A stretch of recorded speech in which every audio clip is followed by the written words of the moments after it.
आज कलम की इस साक्षात्कार श्रृंखला के 5वीं कड़ी में मैं प्रियंका कोठारी, एहसास वुमेन ऑफ नागपुर की तरफ से Prabha Khaitan foundation, Radisson Blu hotel, Lokmat और श्री सीमेंट के सौजन्य से शोभित इस शीत लहरों से लरचती हुई सुरमई शाम में आप सबका स्वागत करती हूँ। और विशेष स्पेशली रत्नेश्वर जी के उन फ्रेंड्स का मैं स्वागत करती हूँ जिन्होंने हमारे इनविटेशन का सम्मान रखा और आए। भारतीय संस्कृति, नारी सशक्तिकरण, मन और आत्मा का विस्तार, इस ध्येय से प्रभा खेतान फाउंडेशन की स्थापना कलकत्ता में की गई थी। कलम अपनी भाषा अपने लोग प्रभा खेतान फाउंडेशन की 13 इनिशिएटिव्स में से एक है जो हिंदी साहित्य और साहित्यकारों से परिचित करवाना और उनकी सराहना करने की एक कोशिश है। इस दौरान न केवल हम उस किताब और उस लेखक को करीब से देखते हैं, उनकी पूरी रचनात्मक उनकी जर्नी से हम रूबरू होते हैं। 2015 में शुरू हुई कलम लंदन और बर्मिंघम सहित भारत के 29 शहरों में निर्बाध रूप से चल रही है। आज इस सत्र में मुझे भारतेंदु हरिश्चंद्र पुरस्कृत श्री रत्नेश्वर सिंह जी का परिचय देने का सौभाग्य मिला है। जब मैं इनके बारे में लिखने पढ़ने लगी थी तो अनायास ही मुझे मुहावरे और कहावतें याद आने लगी थी और साथ ही में हिंदी होमवर्क भी। कहावतें जैसे यथा नाम तथा गुण, रत्नेश्वर मतलब हीरा। आप हिंदी के नायाब और बेशकीमती रत्न हैं, और दोनों लिटरली, क्योंकि इन्होंने जो नए टॉपिक्स छुए हैं वो शायद इंग्लिश लिटरेचर में भी नहीं हुआ है अभी तक। और बेशकीमती लिटरली वो भी क्योंकि इनकी 10 लाख कॉपीज़ बिकी हैं। रेखना मेरी जान, उनका जो अनुबंधित उनकी राशि 2.25 करोड़ थी। And he is the highest paid Hindi author. इनकी किताब जीत का जादू की 20,000 कॉपीज़ की प्री बुकिंग हुई थी। वहीं पिछले महीने लॉन्च हुई एक और गैर पारंपरिक विषय पर लिखी उपन्यास एक लड़की पानी पानी बेस्ट सेलर होने को अग्रसर है। एक और मुहावरा, होनहार बिरवान के होठ चिकने पात। 4-5 साल की उम्र में ही इन्होंने तय कर लिया था कि वो लेखक बनेंगे और फिर स्कूल में स्टोरी मास्टर के नाम से प्रचलित भी हुए। स्कूल की छोटी छोटी कहानियों के लेखक आज 20 सफल पुस्तकों के लेखक बन चुके हैं। और इस रचनात्मक सफ़र के कई पड़ाव हैं। 1988 में नागपुर नवभारत से पत्रकारिता की शुरुआत की। इसके बाद राष्ट्रदूत में उपसंपादक तथा पाटलिपुत्र टाइम्स में फीचर संपादक रहे। स्टार 1 के मशहूर शो मानो या ना मानो का स्क्रिप्ट लेखन किया। दूरदर्शन से संबद्धता रखते हुए मौर्य टीवी के डेप्यूटी एडिटर रहे। Reliance energy management institute Mumbai, Indian institute of mass communication new Delhi, BHU Varanasi, Ranchi university Patna और डॉक्टर जाकिर हुसैन इंस्टीट्यूट पटना में अध्यापन किया। नॉट्रे डेम कम्युनिकेशन सेंटर के डीन रहे। JJ अकेडमी के डायरेक्टर भी रह चुके हैं। इन्हें Bharatendu Harishchandra award 1988, journalistic literary national award के साथ साथ नवलेखन अवार्ड 1994 में पुरस्कृत किया गया है। एक और कहावत, गुदरी का लाल। आपकी परवरिश बहरिया के किसान घर में हुई। 4 वर्ष की आयु में पिताजी का निधन हो गया और बंटवारे में मिले सिर्फ 7 रुपए। बहरिया के खेत से हॉलीवुड तक का सफ़र और 7 रुपए से लेकर 101 करोड़ 77 रुपए का ये सफ़र आसान तो नहीं होगा, पर आपका दृढ़ निश्चय और सकारात्मक सोच और कठिन परिश्रम ने इन्हें इस सफ़र को शोभायमान तो ज़रूर ही बना दिया है। आज शायद कहावतें कम पड़ जाएंगी, इसलिए मैं रत्नेश्वर जी को ही आमंत्रित करती हूँ कि वो आए और अपनी कहानी खुद सुनाएं। और मैं रिक्वेस्ट करती हूँ आज की कॉन्वर्सेशनलिस्ट मिसेस ज्योतिका कपूर, एहसास वुमेन ऑफ नागपुर, कि वो उन्हें मंच पर लेकर आएं।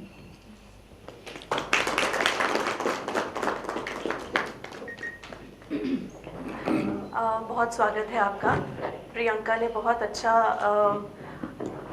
रत्नेश्वर जी को सबके सामने पेश किया है। बहुत सारी चीज़ें उन्होंने ऐसी बता दी जो कि मैं हमारी चर्चा में लेने वाली थी, बट अब कोई बात नहीं, हम उन्हीं के ऊपर ज़्यादा विस्तार में बात करेंगे। आपका बहुत बहुत स्वागत है सर हमारे आज के कार्यक्रम में। जी धन्यवाद। तो सबसे पहले तो मैं आपको बहुत बड़ी मुबारक और शुभकामनाएं। आपका जो नॉवल है एक लड़की पानी पानी, बहुत ही चर्चित नॉवल है, बहुत ही चर्चित उपन्यास है, तो हम उसके ऊपर आज बात करेंगे। उसके ऊपर जाने से पहले मैं थोड़ा सा आपसे ये पूछना चाहूँगी, क्योंकि उपन्यास मैंने थोड़ा पढ़ा है तो थोड़ी बहुत मुझे उसकी अंदर की क्या बात है वो मुझे समझ में आई। जो उपन्यास है एक लड़की पानी पानी, उसमें आपने हमारा शहर नागपुर, इसको काफ़ी जगह पे दर्शाया है, तो वो एक पहलू कहाँ से आया और नागपुर से आपका रिश्ता कब, कैसे और कहाँ बना, इसके बारे में अगर आप कुछ हमें बताएं। एक ही प्रश्न में आपने बहुत कुछ पूछ लिया क्योंकि मुझे पता है सर, अगर इस प्रश्न के अंदर हम जाएंगे तो बहुत सारी परतें धीरे धीरे सामने आएंगी। एक लड़की पानी पानी में वो जो लड़की है वो नागपुर की है और मुझे एक ऐसी लड़की को दुनिया के सामने नायक के रूप में रखना था जो भविष्य में दुनिया बदलने वाली है। और मैं इस उपन्यास के जरिए एक तरह की भविष्यवाणी कर रहा हूं कि आने वाला जो समय है वो स्त्रियों का होने वाला है और पूरा नेतृत्व पूरी दुनिया का हर एक क्षेत्र में लड़कियां ही करने वाली हैं। इस उपन्यास के जरिए मैंने इसलिए ये बात रखी क्योंकि जब लाखों साल का जब मानवीय सभ्यता का विकास देखता हूं, निएंडरथल्स और होमो इरेक्टस और फिर हम लोग जो होमो सेपियंस हैं, तो इन लाखों साल में धीरे धीरे जो उसका विकास हुआ और होमो सेपियंस जो सब पर विजेता बन पाया, दूसरी प्रजातियों को खत्म कर पाया, उसमें महिलाओं का, स्त्रियों का बड़ा योगदान था। क्योंकि शुरुआती दिनों में जो माएँ होती थीं वही कम्युनिकेट करती थीं अपने बच्चों से कि वो क्या खाएं, किसी आवाज़ से कैसे बचें, कुछ हो जाए तो वो कैसे पुकारें, ये सब स्त्रियों ने शुरू किया था। तो पूरा कम्युनिकेशन और किस्सा सुनाने का पहली कहानीकार भी स्त्री ही हुई थी। तो मुझे ये लग रहा था कि जिस परंपरा को, जो आज ये खूबसूरत सी दुनिया जिसकी परंपरा की नींव लाखों साल पहले स्त्रियों ने रखी थी, उस परंपरा को दोबारा जो मुश्किल में है स्त्रियां ही ठीक करेंगी। और इसलिए मुझे एक स्त्री नायक को रखना था इस उपन्यास में, और वो लड़की नागपुर की है, वो भी सेमिनरी हिल्स के आसपास के किसी हॉस्टल में रहती है और कॉलेज में, गर्ल्स हॉस्टल में एक लड़की का नेतृत्व करता बनना, तो जैसे कृष्ण का लाइफ था कि वो माखन भी चुराते थे, बदमाशियां भी करते थे, तंग भी करते थे लोगों को, तो उसी तरह से मैंने स्त्री नायक को खड़ा करने के लिए उसकी अनेक तरह की बदमाशियों से भी इस किताब में भरा है, मतलब उनकी बदमाशियों को भी रखा है और उस तरह से एक स्त्री नायक खड़ी होती है। ये तो हुई इसमें जो हमने लिया। और नागपुर से जो मेरा रिश्ता है वो है कि पढ़ने में आ गया था 10th के बाद नागपुर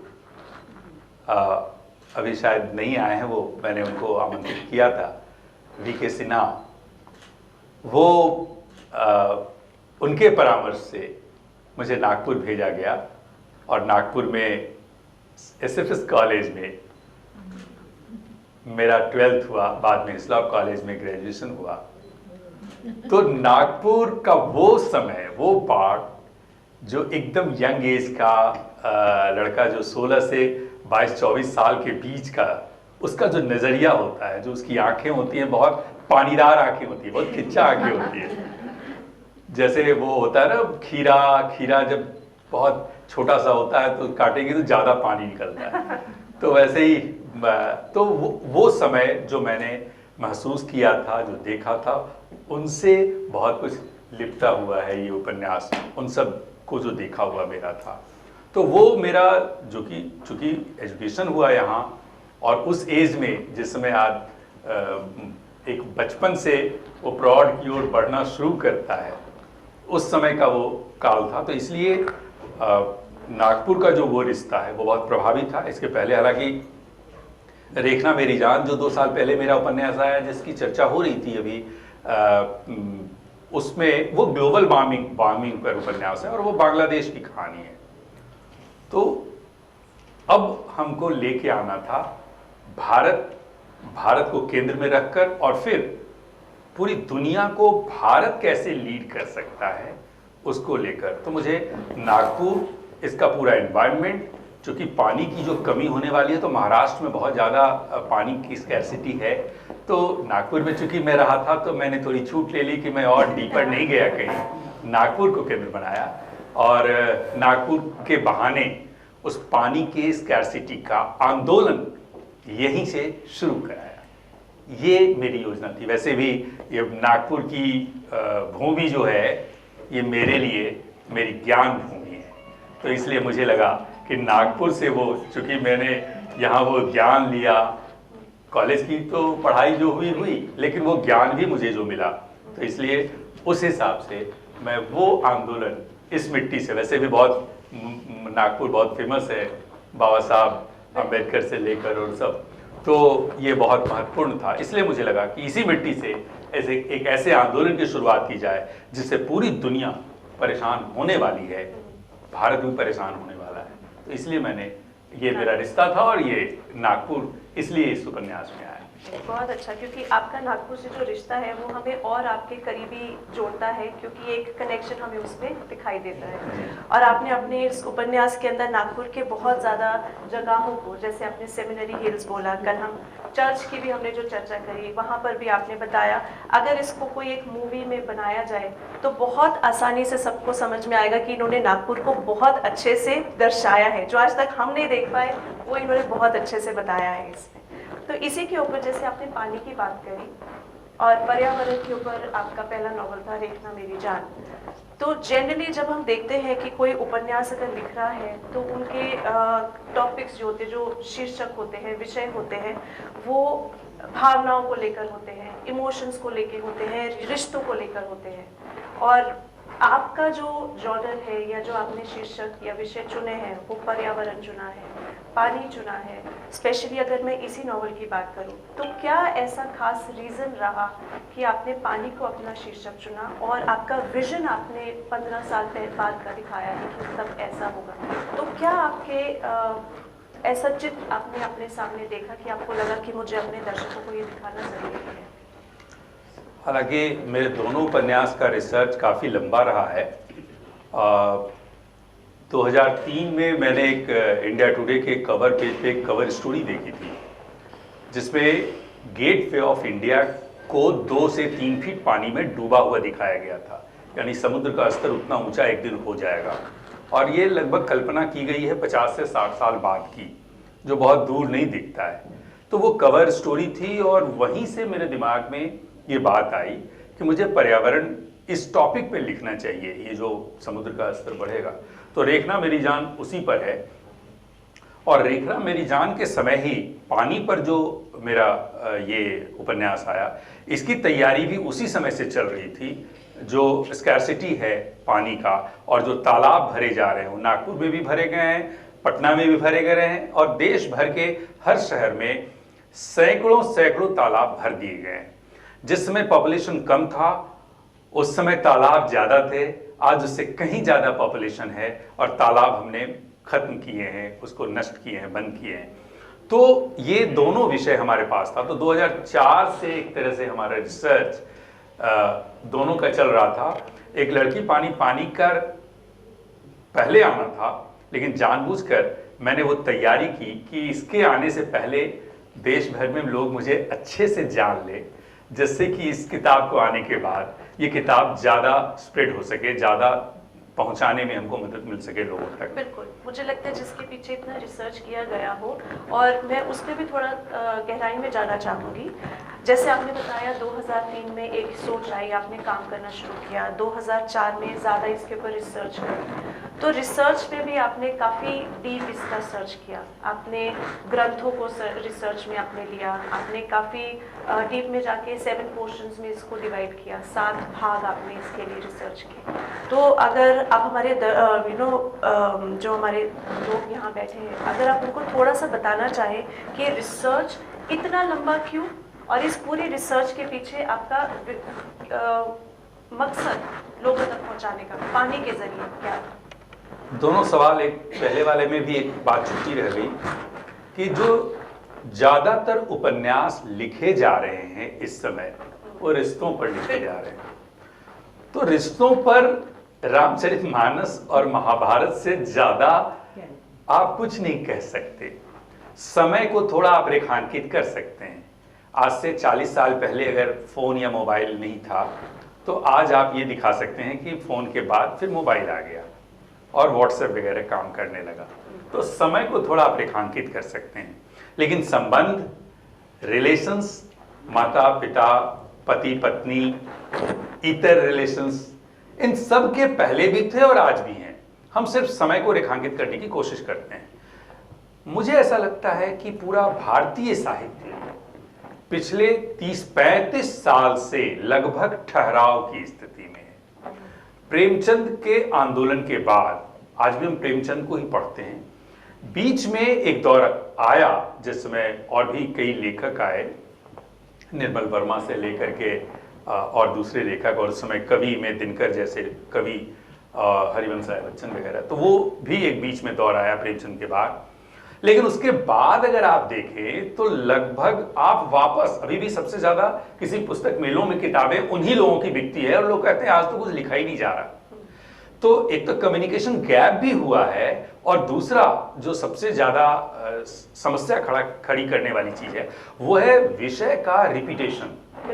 तो वो बार बार वही लेकर आने से पाठकों की रुचि खत्म हुई, और इसी वजह से हिंदी के पाठक अंग्रेजी की अनुदित किताब, चाहे वो अमिश त्रिपाठी की किताब, वो शिवा ट्रेवलॉग, हाँ, वो जो आई किताब, तो हिंदी में अनुवाद होने के बाद 10 लाख प्रतियां बिक गई।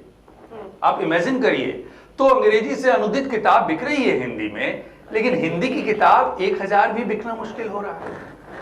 तो कहीं ना कहीं कोई प्रॉब्लम है। तो अंग्रेजी में जो प्रयोग हो रहे हैं, तो अंग्रेजी के पाठक जो हैं वो रामचरितमानस, महाभारत, इन सबको नए तरीके से पढ़ रहे हैं उसके बहाने। हमारे पाठक रामचरितमानस, महाभारत हमेशा पढ़ रहे हैं, इसलिए उनके लिए बहुत ज्यादा यूनिक नहीं है वो चीज, उनको और कुछ नया चाहिए। वर्ल्ड वाइज देखिए फिल्में जो बनती हैं, जैसे टाइटैनिक से लेकर के आप डायनासोर वाली जो फिल्म है द लॉस्ट वर्ल्ड, अब कितना बड़ा प्रयोग होता है वहां। हमारे यहाँ लिटरेचर में उस तरह का कहते हैं, जहां न पहुंचे रवि वहां पहुंचे कवि, और हम ये कहने लगे हैं कि साहित्य समाज का दर्पण है। तो फिर पहुंचा कहां वो? तो दर्पण है सिर्फ, वो तो वही दिखाता है जो आप हैं, इसका मतलब आप सूर्य नहीं हैं। तो ये कंट्रडिक्शन है। मैं यही कहना चाहता हूं कि ऐसा नहीं है। वही साहित्य कालजयी हो पाता है जो भूत से चलकर आईना बनता है और भविष्य के सपने आपकी आंखों में देता है। आप सिर्फ रोते नहीं रह सकते, आप अपनी मुश्किलों पर सिर्फ दुहाई नहीं दे सकते। सपने क्या हैं आपके? तो एक लेखक सबसे बड़ा सपना वही दिखा सकता है इस दुनिया में, उससे बड़ा दूसरा कोई नहीं। क्यों? क्योंकि रामचरितमानस, महाभारत, बाइबिल, कुरान, इससे बाहर हमारा समाज जीवन नहीं जी रहा। यही ग्रंथ सत्ता को चला रहे हैं, पूरी सत्ता, इससे बड़ी सत्ता, इन ग्रंथों से बड़ी सत्ता किसी और की नहीं है। तो ये ग्रंथ ही है। इसलिए जब हम उस तरह से, अब उस तरह की किताब अगर आप लिखने की तैयारी करें, मेरा आदर्श हमेशा, मेरी प्रिय पुस्तक है वो, तो मेरा आदर्श हमेशा वैसी ही पुस्तकें रहती हैं कि हम वहां कहां अपने आप को देख पा रहे हैं। तो इसलिए मुझे लगा कि ये हमारे लिए अच्छा है कि जिसपे कोई काम ही नहीं हुआ, लगता है जैसे प्रकृति ने मेरे लिए तैयार कर रखा था कि हमको इसी पर काम करना है, और इसलिए मुझे मौका मिला और मैंने दौड़कर उस मौके को पकड़ा। भले उस पर रिसर्च बहुत ज़्यादा है, मेहनत बहुत ज़्यादा है, मेरी कम किताबें आई हैं फिक्शन में, नॉन फिक्शन में मेरी ज़्यादा किताबें हैं, पत्रकारिता पर है या मोटिवेशनल किताबें हैं, निबंध पर, पत्रकारिता पर तो 6-7 किताबें हैं, तो उस तरह की किताबें ज़्यादा हैं। लेकिन जब अब सिर्फ फिक्शन लिख रहा हूँ, और सिर्फ फिक्शन ही लिखना है क्योंकि वक्त बहुत कम है, बहुत दूर जाना है सोने से पहले। बीच में आपने जैसे अभी सपनों की बात करी थी, तो उसी के संबंधित मैं कुछ पढ़ना चाहूँगी जो आपकी उपन्यास की नायिका श्री जो बोलती हैं, मंजिल भी कोई मंजिल होती है क्या? मंजिल तो बस जीते रहने की उत्साहवर्धक खुराक भर है। यह आंखों में सपने बनकर आदमी को कार्यशील बनाए रखती है। यदि मंजिल पाने का सपना आंखों में ना बस जाए तो भला आदमी जिएगा ही क्यों? जिएगा तो सिर्फ भोजन, संभोग और जीवन की रक्षा मात्र के लिए। ये आपकी श्री ने बोला है और मुझे बिल्कुल सही लगा। जब तक इंसान सपने नहीं देखेगा तो बदलाव नहीं आएगा। दर्पण मतलब वही रिफ्लेक्शन आप देख रहे हैं तो आप बदल नहीं पाएंगे। बहुत बहुत शुक्रिया सर ये चीज़ ऊपर लेके आने के लिए। इसी के चलते मैं एक और चीज़ आपसे पूछना चाहूँगी।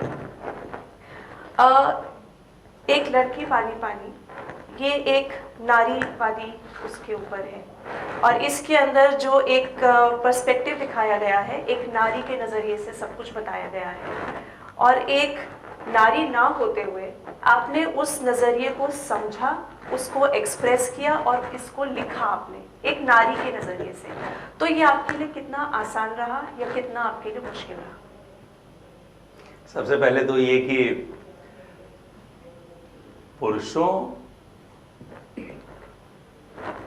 के नेतृत्व में जब कोई किताब लिखी जाती है तो हम ऐसा कभी नहीं कहते कि ये पुरुषवादी, बिल्कुल, और एक नारी को नेतृत्व करता जैसे ही बनाया तो ये नारीवादी शब्द शुरू हो गया। ये चालाकी है और इससे खासतौर पे आप लोगों को तो बचना ही चाहिए। ठीक। ये दूसरा सवाल क्या था आपका? नारीवादी के लिए रहते हुए हाँ, आपका कैसे किया? एक्सप्रेशन। हाँ। दरअसल जब मैं लेखन कर रहा होता हूं तो पूरी तरह मैं वो पात्र बन गया होता हूं। और सच पूछिए तो जब मैं ये लिख रहा था तो मैं पूरी तरह खुद श्री बना हुआ था। मैं अपने आप को एकदम, मैं मुंह भी धोता था तो लगता था जैसे श्री अपने चेहरे पर पानी डाल रही है। मैं पूरी तरह, नायिका का नाम श्री है जिसके बारे में हम बात कर रहे हैं। हाँ जी सर। तो कहते हैं पर काया प्रवेश, लेखक जहां भी खड़ा है वो उस काया में प्रवेश कर जाता है। और वैसे भी आपसे कुछ और बात हो भी रही थी तो मैं अक्सर पर काया प्रवेश मेरे लिए बहुत अब आसान सा हो गया है, बहुत आसानी से मैं किसी के भी काया में प्रवेश कर सकता हूँ। तो वो चीज़ मेरे लिए, मेरे पात्र के रूप में, तो ठीक है पर काया प्रवेश तो हो गया, लेकिन इस शरीर ने वो अनुभव तो किया नहीं था, तो इस शरीर को कैसे अनुभव कराया जाए? तो उसके लिए भी जैसे इसमें गर्ल्स हॉस्टल की जितनी कहानी है तो कहीं से कई जगह से, कलकत्ता से लेकर दिल्ली और नागपुर तक के गर्ल्स हॉस्टल की मैंने पड़ताल की और वहाँ से मैंने बहुत सारी सामग्री निकाली और कई जगह से जाकर हॉस्टल के अंदर भी मुझे बहुत सुबह से रात तक समय बिताने का मौका मिला। कैसे वो जीती है, कैसे रहती है, कैसे एक दूसरे के साथ बात करती है, कपड़े कैसे पहनती है, कैसे वो फेंकती है, क्या करती है, उन सब का अनुभव मैंने वहाँ जाकर किया। और कहानी के ट्रीटमेंट में उससे मुझे थोड़ी आसानी हुई, लेकिन ट्रीटमेंट भर से भाव लाभ पाना बहुत मुश्किल था। तो भाव आने के लिए तो परकाया प्रवेश वाली ही बात है, और मैं उसी भाव में लिख पा रहा था। तो इसलिए और जब मैं ये उपन्यास जब मैं लिख रहा था 2 साल पहले, तब वही लगभग 15 या 16 जनवरी को मैंने ये उपन्यास लिखना शुरू किया था, और 28 अगस्त को मैंने पूरी तरह 2 बार पढ़ने के बाद, काट छाट करने के बाद मैंने किताब कंप्लीट कर दी थी। ये लगभग 240 पेज की किताब है। लेकिन आप एक रिसर्च की बात जो पीछे की, उसमें भी मैं ये शामिल कर दूं, लेकिन हमारे पास लगभग 10,000 पन्ने थे रिसर्च के। हाँ, क्योंकि आपने इसको 7 भागों में बांटा है, तो वो मैं जानना चाहूंगी कैसे और क्या थे। तो पहला जो मेरा रिसर्च था, पानी के बारे में जब आपको बात कहनी है तो आपको अपने पीछे भी जाना होगा। इसके लिए मैंने चारों वेद पढ़े। अब आप मुझे चतुर्वेदी कह सकते हैं। चारों वेद संस्कृत के साथ पढ़ा कि वो क्या कहना चाहता है, और बाद में बताऊंगा उससे क्या लिया, उससे क्या लिया। पुराणों से मैंने कई किस्से उठाए, जिसमें आरुणि वाली जो कहानी है और वो सब, वो उदाहरण के तौर पर रखा।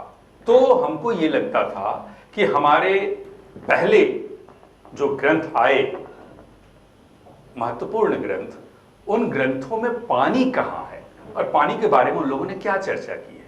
तो ये हमारे लिए एक रिसर्च का विषय था, और इसलिए मैंने वो पूरा रिसर्च किया। तो वो एक प्रकार था। दूसरा था कि साइंस में पानी को किस रूप में देखा जाता है। उसके 2 भाग थे। एक तो फिजिक्स, वहां पे पानी क्या है। तो एसएफएस कॉलेज में रहते तो मैंने फिजिक्स वगैरह पढ़ी नहीं, मेरे दोस्त यहाँ बैठे हुए हैं। लोग कहते हैं कि इतनी मेहनत कर ली होती उस समय तो शायद आईएएस आईपीएस होते। फिजिक्स पढ़नी पड़ी, जो कभी मैं साइंस मेरा रुचिकर विषय नहीं रहा। हॉकिंग से लेकर के और तमाम लोगों को फिर पढ़ा, उसका दूसरा चैप्टर, दूसरा अध्याय, जिसमें कि ब्रह्मांड का पूरा क्या है और वहां कहां कहां उपग्रह ग्रह जो हैं उस पर पानी है, पृथ्वी और सूर्य और जो बाकी उसके आसपास के ग्रह हैं उनकी क्या स्थिति है। और वो जितना भी, जैसे कुछ लोग कहते हैं कि अभी तो एक तस्वीर भी नासा ने जारी कर दी है ब्लैक होल की, लेकिन कुछ लोग कहते हैं कि ब्लैक होल है। बाद में एक इंडियन साइंटिस्ट ने कहा था 1998 में कि ब्लैक होल नहीं है। बहुत जगह उसका रिसर्च पेपर शुरू में नहीं छप रहा था, बाद में 2002 में उसका रिसर्च छपा, और 2005 में हॉकिंग का एक आर्टिकल है जिसमें उन्होंने ये लिखा है कि there is no black hole. तो आपके पास जो वैज्ञानिक सारी बात कर रहे हैं उसमें भी बहुत सारी चीजें उनकी कल्पना पर ही मतलब वो जोड़ जोड़ के, जैसे मैं उपन्यास लिख रहा हूं बहुत सारी चीजों को जोड़ जोड़ कर, वैसे वो लोग भी एक कोशिश करते हैं जो चीजें उनको मिलती हैं उसके आधार पे उसकी कड़ी जोड़ने की, उसके आधार पे वो बात कुछ कहते हैं। तो हमारे जो वेद पुराण हैं उसमें विस्फोट जैसी कोई चीज नहीं है, जो कहा गया बाद में ना कि एक बिग बैंग हुआ और विस्फोट हुआ। तो इन सब का भी अध्ययन मुझे करना था कि ये विस्फोट जो होता है तो उसमें क्या बनता है, गैस कैसे होता है, बर्फ कैसे बनता है, फिर वो पानी में कैसे तब्दील होता है, किन हवाओं के मिलन से पानी बन जाता है, तो इन और वो मिलन क्यों हो पाता है, हवा तो है ही ऑलरेडी ब्रह्मांड में। इन सब का रिसर्च मुझे करना पड़ा। ये मेरा दूसरा था।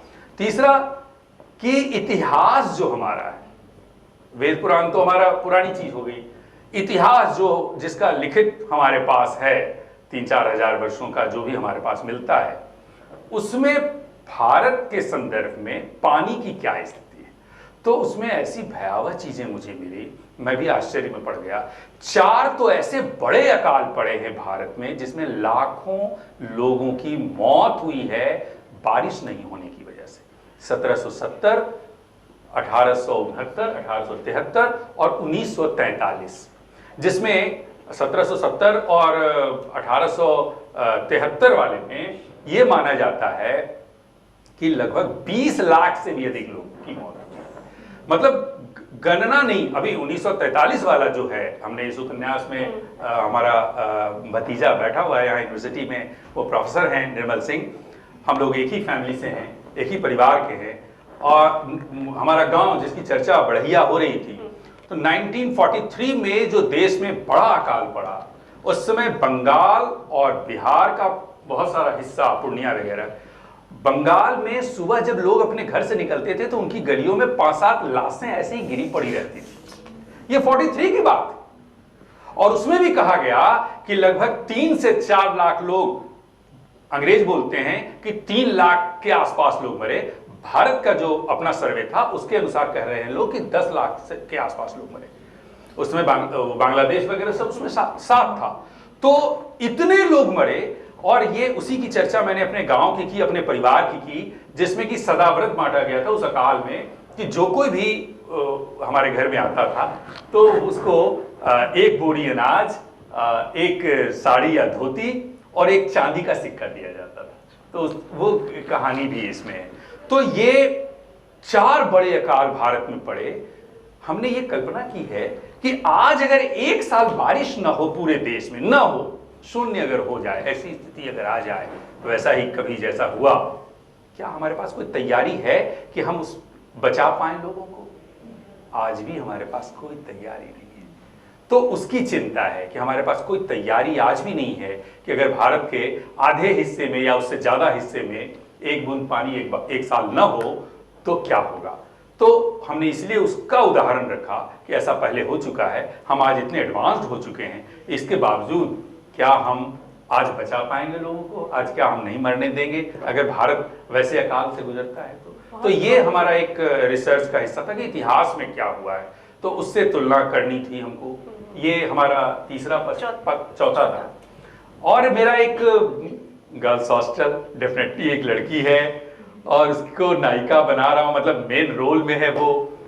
एक दलित लड़की की वो कहानी है, गरीबी से वो आई है, बालियां चुनती है वो गेहूं की खेतों में, छोटी जब थी, और फिर वो उसके घर में रोटी बनती है, गेहूं की रोटी। मतलब इतनी गरीब घर से लड़की है, लेकिन कंपटीशन कम्पीट करके वो लड़की नागपुर में एक हॉस्टल में रहती है, और एक नागपुर में वर्ल्ड क्लास कॉलेज में जहाँ पानी पर रिसर्च हो रहा है उसमें पढ़ती है। और फिर तो वो गर्ल्स हॉस्टल भी हमारे लिए रिसर्च का एक विषय था, जिसमें हम जाकर के, और बाकी जो 2 हुए उसमें हुए जिसमें कि अभी की स्थिति क्या है पानी की आज देश और दुनिया में। तो इसमें आज जो स्कार्सिटी है, आप सब खबरों से वाकिफ है, तो इसके लिए पत्र पत्रिकाएं और जितना भी इंटरनेट वगैरह का की जो मदद ले सकता था वो लिया कि जो भी खबरें मिलें और भविष्य क्या होने वाला है उस पर भी रिसर्च मैंने किया कि आज से 30 साल, 25 साल, 15 साल बाद कैसी स्थितियां आएंगी, जिसमें एक भयावह स्थिति ये आई मुझे उस रिसर्च में कि 2025 रेड अलार्म है वर्ल्ड के लिए, जब पानी की कमी बहुत हो चुकी होगी। सिर्फ 2025, अब हमारे सामने मात्र 5 साल ऐसा है। हमारा करीबी देश पाकिस्तान तीसरे पायदान पर होगा पानी की कमी वाले देशों में, और भारत 28वें पायदान पर होगा पानी की कमी वाले देशों में। मतलब हमारी तैयारी बहुत खराब है, हमने अब तक कोई काम उस पर नहीं किया है।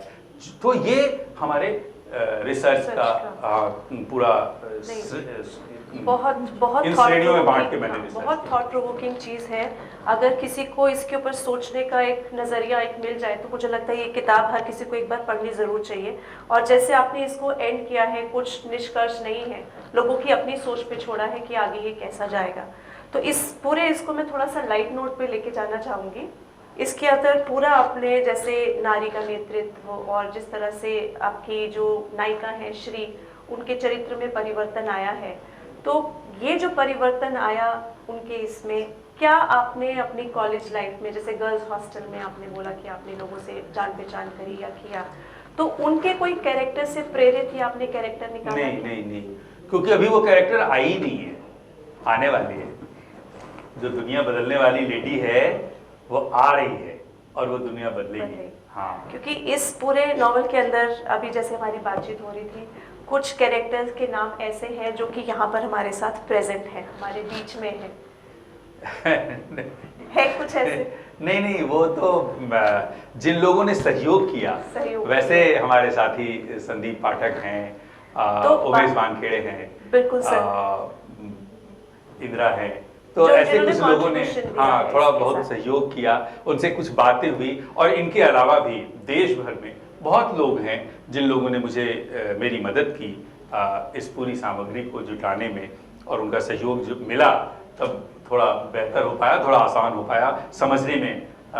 मैं वही कल ऐसे आज मॉर्निंग में भी गया हुआ था अपने कॉलेज, तो वहाँ वो एक इमली का पेड़ ढूंढ रहा था जहाँ लड़कियाँ पत्थर मारकर इमली तोड़ा करती थी, लेकिन वो इमली का पेड़ ही नहीं था, अब तोड़ेगी कहाँ वो लड़की। तो वो सब खैर वो सब रिसर्च हमारा में मदद करने में ये सारे साथी हमारे काम आए। बिल्कुल। और इससे थोड़ा हटके मेरा एक क्वेश्चन ये रहेगा कि आपने एक सीरीज का स्क्रिप्ट किया था, मानो या ना मानो, जो कि रियलिटी बेस्ड सीरीज थी। कुछ ऐसे इंस्टेंसेस जो कि किन्हीं के ऊपर बहुत सारे लोगों को विश्वास नहीं रहता है, क्या उसको लेके आने की प्रेरणा क्या थी और उसका आपका पर्पस क्या था? मुझे नहीं पता, वैसे मैं कई बार मुझे ऐसा लगता है कि प्रकृति बहुत काम कर रही होती है। आप उसको जिस रूप में देखें, आप मूर्ति पूजा के रूप में उसको किसी ईश्वर भगवान जो आपके सामने उनके रूप में देखें, मैं उस रूप में नहीं देखता हूँ। मैं मूर्ति पूजक नहीं हूँ, मैं पंच तत्वों की पूजा करता हूँ जो वेद कहता है, अग्नि जल वायु पृथ्वी और आकाश। तो वो जिनसे मैं तैयार होता हूँ, बनता हूँ और वापस उसी में शामिल होना है, फिर बनूंगा तो उसी से बनूंगा, फिर वापस उसी में शामिल होगा।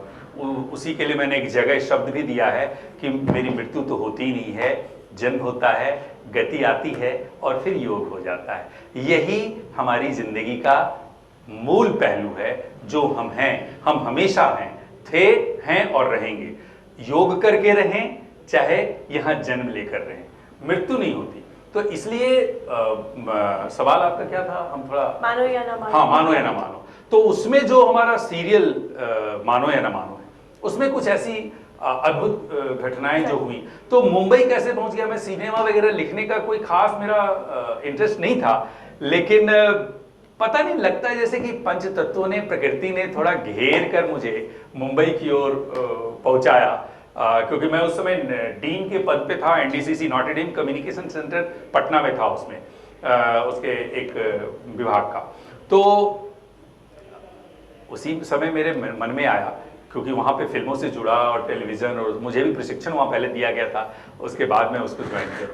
तो उसके बाद लगा कि मुझे थोड़ा सा उसका अनुभव ले लेना चाहिए, और मुंबई पहुँचा। अब वो नहीं है जिन्होंने ये सिद्धार्थ काग से मुझे मिलवाया था, अमला थॉमस, उनका डेथ हो गया, यंग लेडी थी वो।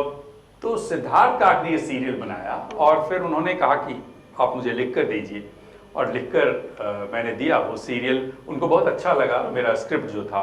तो उसमें मेरा काम बस इतना होता था कि रिसर्चर्स रिसर्च करके लेकर आते थे, मेरा रिसर्च उसमें नहीं होता था।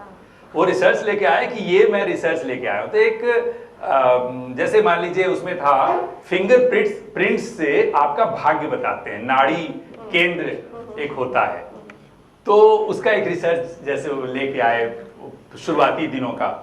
तो उस पे मुझे स्टोरी बनानी थी कि कैसे आपको वो अच्छा लगे देखकर। स्टोरी बनाई और उसी तरह के सीरियल, जैसे एक जगह एक वो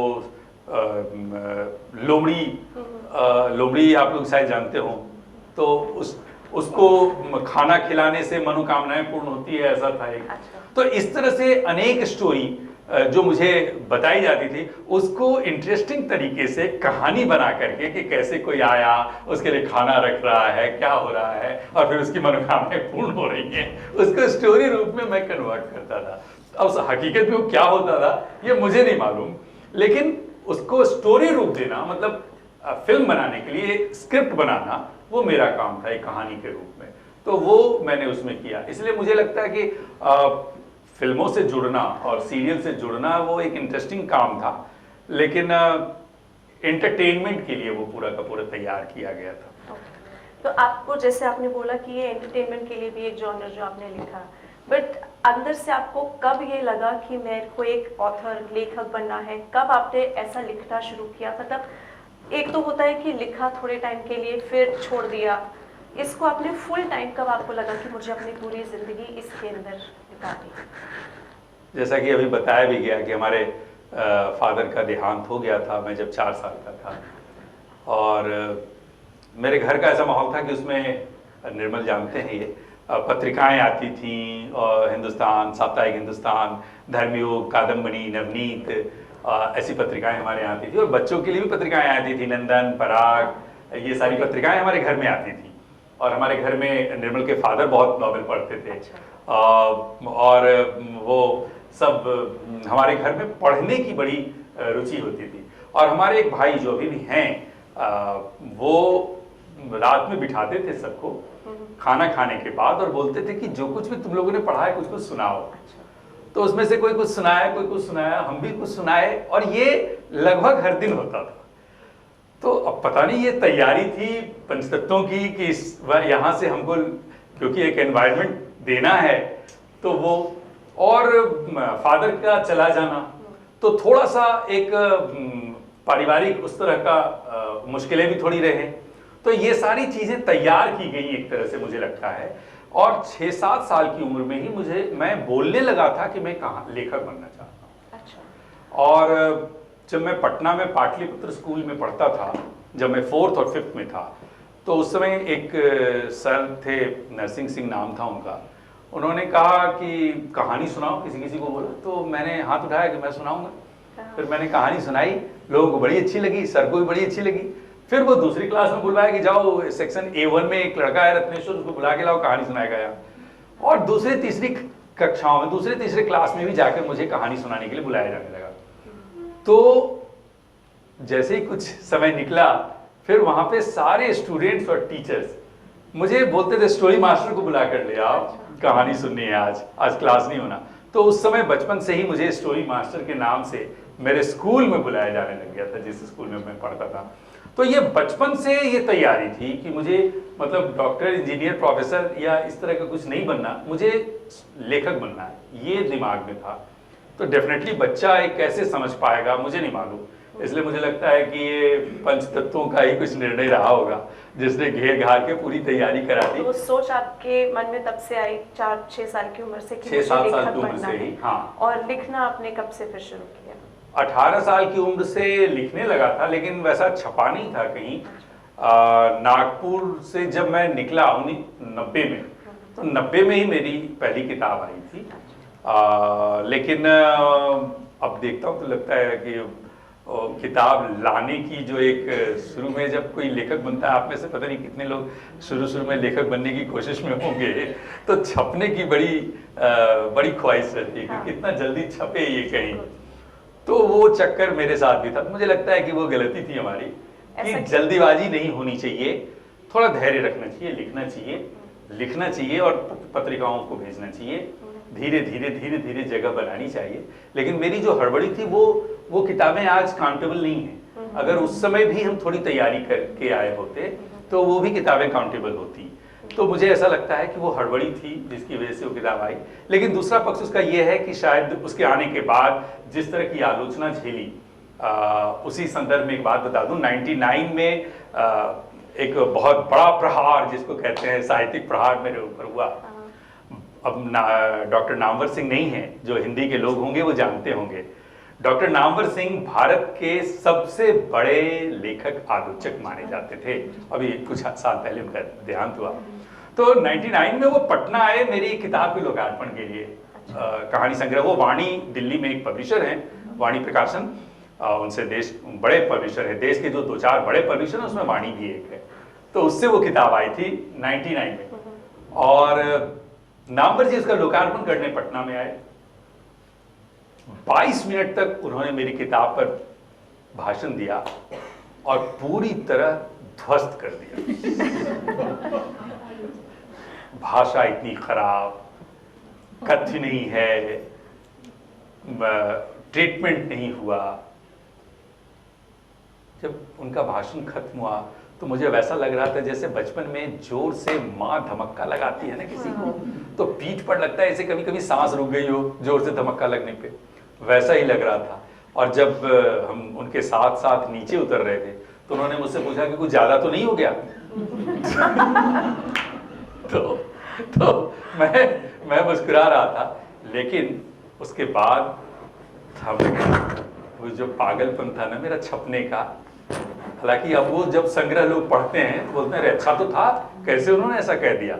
आज वो संग्रह लोगों को अच्छा लग रहा है, खैर जैसा भी रहा हो, लेकिन उसमें परंपरागत चीजें थी, जैसा आपने कहा रिश्ते, वो गांव, वो समाज, लोग कैसे जी रहे हैं, क्या है, उसको केंद्रित कहानियां थी उसमें।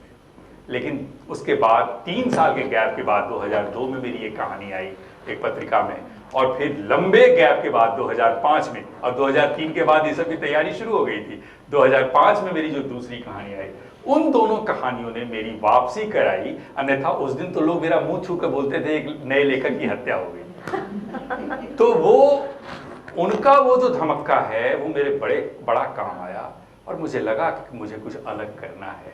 और तब 2002 में जो मेरी कहानी आई निर्मणु, जो प्रयोगात्मक कहानी है कि एक ऐसा मनुष्य आने वाला है जो मनुष्य का वंशज नहीं होगा, और फिर क्या होगा दुनिया में, ये साइंस फिक्शन है वो।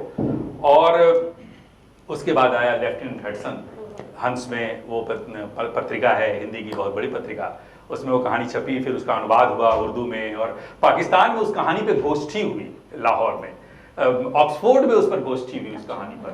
तो अभी जो 21वीं सदी की 21 कहानियां जो नेशनल बुक ट्रस्ट ने छापा है, आनंद विजय उसके संपादक है, उस 21 कहानियों में उसको भी शामिल किया गया है।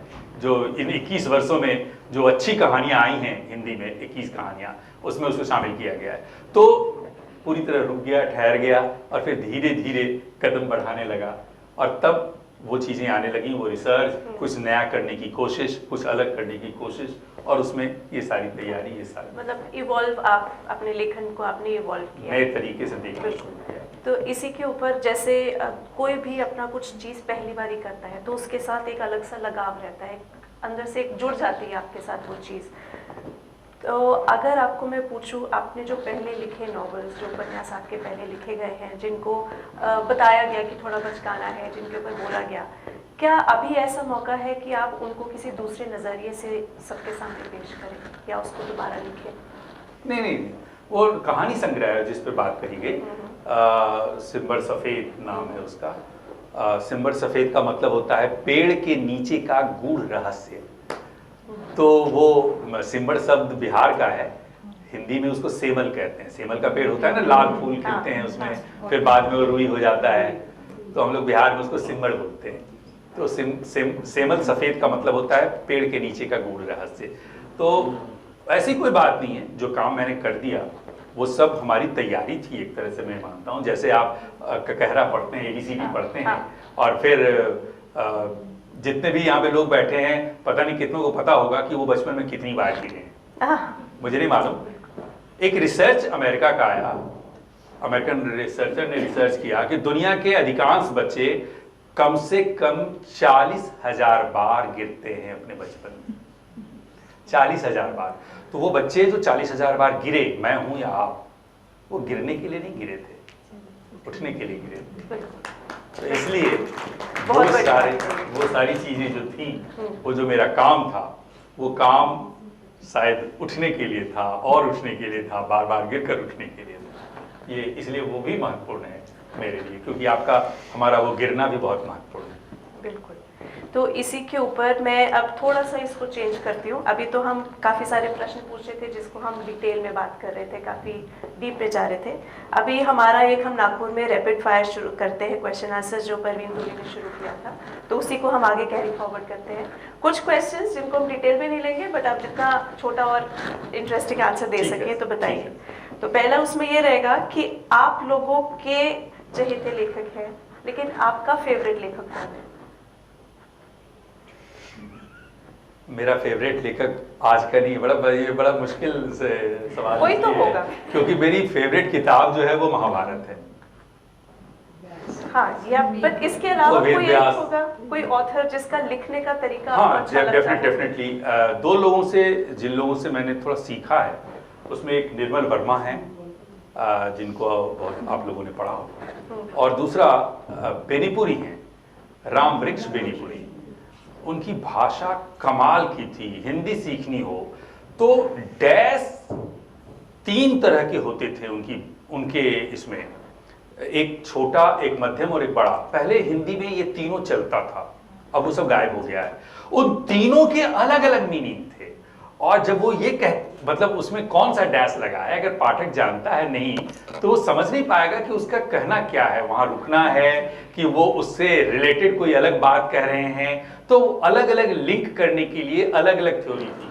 तो राम वृक्ष बेनीपुरी की अगर कोई भी चीज आप पढ़ेंगे तो उसकी भाषा कमाल की है, वो एकदम आपको एक दूसरी दुनिया में ले जाती है। तो उनसे भाषा सीखने का मुझे मौका मिला कि हिंदी में, हालांकि प्रयोगवादी थे वो, तो मैं भी बहुत प्रयोग करता हूँ अपनी भाषा में, नए शब्द लेकर आता हूँ, तोड़ता हूँ पुरानी चीज़ों। योगन जो आपने बताया, आपके श्री के साथ जो योगन है वो एक नया शब्द। हाँ, नहीं मतलब जगह वगैरह भी नया शब्द है, और भी जैसे परम, पानी राशनिंग मशीन आने वाला है, आप सब राशनिंग मशीन से एक दिन पानी लीजिएगा, जैसे पेटीएम रहता है तो पानी राशनिंग मशीन परम लगा रहेगा, आप बटन दबाएंगे और वो एक छोटा सा बॉल दे देगा आपको, पानी खा के लीजिए, पी लीजिए। तो उस सब समय, तो ये सब जो तकनीकी शब्द हैं जो कि हिंदी क्या अभी दूसरी भाषाओं में भी प्रचलन में नहीं है, भारतीय भाषाओं में तो नहीं है, तो उस तरह का कुछ तो प्रयोग किया है। और इसमें दूसरा है मेरा, क्या आप मूल लेखन करते हैं या अपने रीडर्स को वो देते हैं जो वो पढ़ना चाहते हैं? नहीं, रीडर्स को क्या पढ़ना चाहिए इस समय, मैं वो काम करता हूं, क्योंकि पर्यावरण पर काम करना बहुत रिस्की था, और कोई प्रकाशक पर्यावरण वगैरह पे अब कहाँ, कोई किताब ही नहीं है। ग्लोबल वार्मिंग पर मेरा पहला उपन्यास है, पानी पर एक आध उपन्यास पहले आ चुका है, लेकिन एकदम शुरुआती दौर है।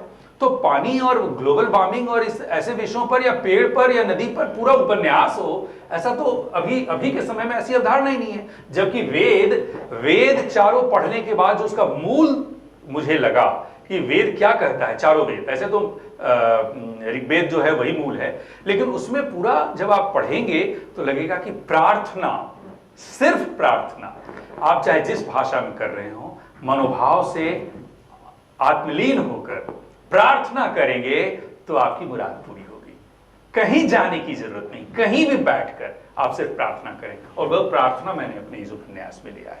प्रार्थना से आप कुछ भी कर सकते हैं। आप एक विजन दिखाना चाह रहे हैं अपने रीडर्स को, Exactly. तो हाँ, इट्स नॉट दैट कि आप उनको उनका दिया बता रहे हैं, हाँ। आपका जो एक नजरिया है आप वो पेश करें, जी, मूल जी। आप उसके ऊपर है। बहुत बढ़िया। आप किसी साहित्यिक तीर्थ यात्रा पे गए हैं? नागपुर। बढ़िया। सो एक लड़की पानी पानी का कौन सा भाग है जो आपके दिल के बहुत करीब है? ये बड़ा कठिन क्वेश्चन है, बट इसका जवाब आप दीजिए जरूर। इसकी शुरुआत और इसका अंत। शुरुआत में तो अगर किसी ने पढ़ा होगा तो बिल्कुल ही दिल को दहलान देने वाला है। एक माँ, मेरा एक ये क्वेश्चन ये भी था कि एक माँ के दिल को समझना, उसकी इमोशंस अपने बच्चे की तरफ क्या रहती हैं, और उसको इतने प्यार से वहाँ पर बताना बहुत बहुत मुश्किल है। जो सर ने बहुत अच्छे से किया है, उसके लिए तो डेफिनेटली सर बहुत बढ़िया। तो 79 वो एक फिल्म के जरिए मैंने बताया है,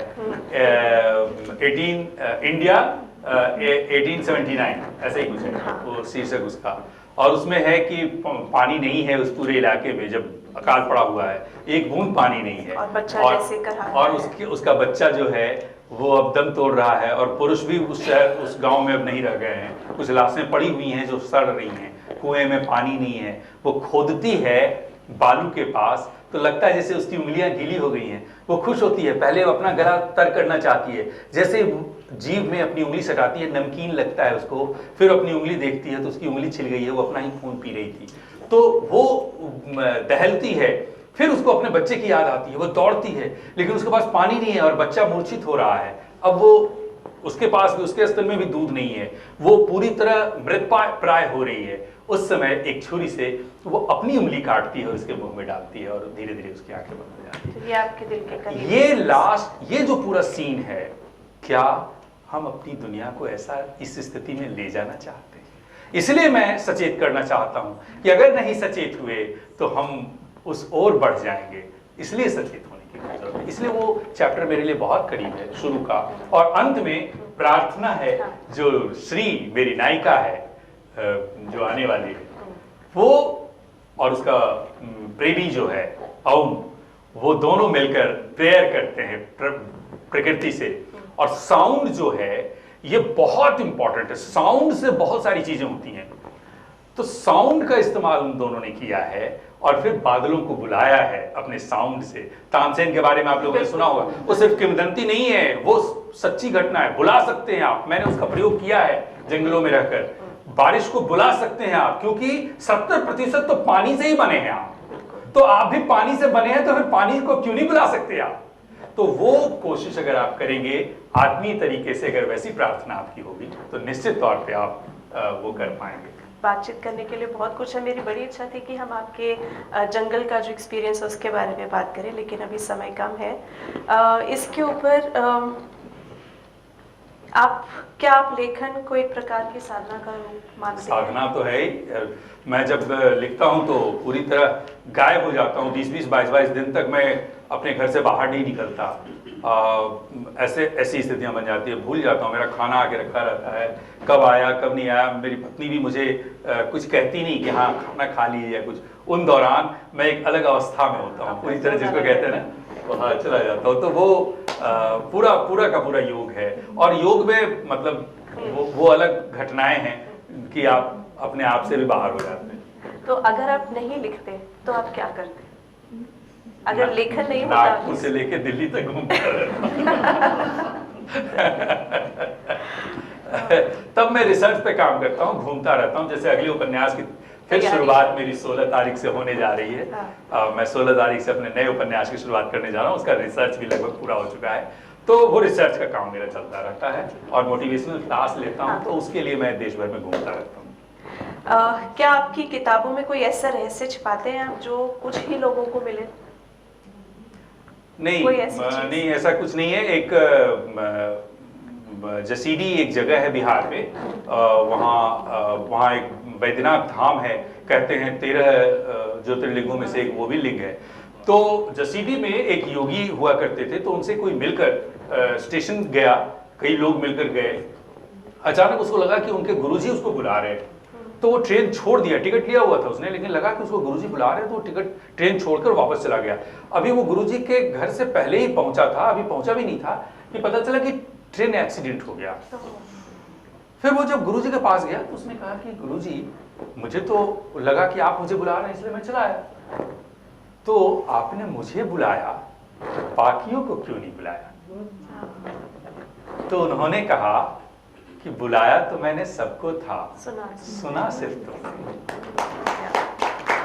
तो लिखा तो मैंने सबके लिए है, अब जो उसको ले सकता है वो ले। हाँ, बिल्कुल। तो आपकी पसंदीदा बचपन की किताब क्या रही है? बचपन में आपकी कोई ऐसी किताब जो आपको बहुत पसंद रहती हो? हाँ, वो मैं अभी हालांकि तिलस्मी और जादुई इस तरह का, और क्या नाम है उसका मैं भूल रहा हूँ, राजन इकबाल और क्या क्या उस टाइप की किताबें, किताब के बारे में भूल रहा हूँ। लेकिन पत्रिकाएं मेरी ज्यादा पसंदीदा हुआ करती थी, जिसमें चंपक, बालक, नंदन ये सब होता था। तो वो सब पत्रिकाएं मैं ज्यादा पढ़ता था। लेकिन उस तरह के उपन्यास भी मैं पढ़ता था। और फिर वो चित्रकथाएं उस समय खूब चलता था। वो हाँ, 1 रुपया दे करके आप मेंबर बन जाते थे और फिर उससे आप लेते रहिए, महीने भर पढ़ते रहिए, उस सब टाइप का वो सभी।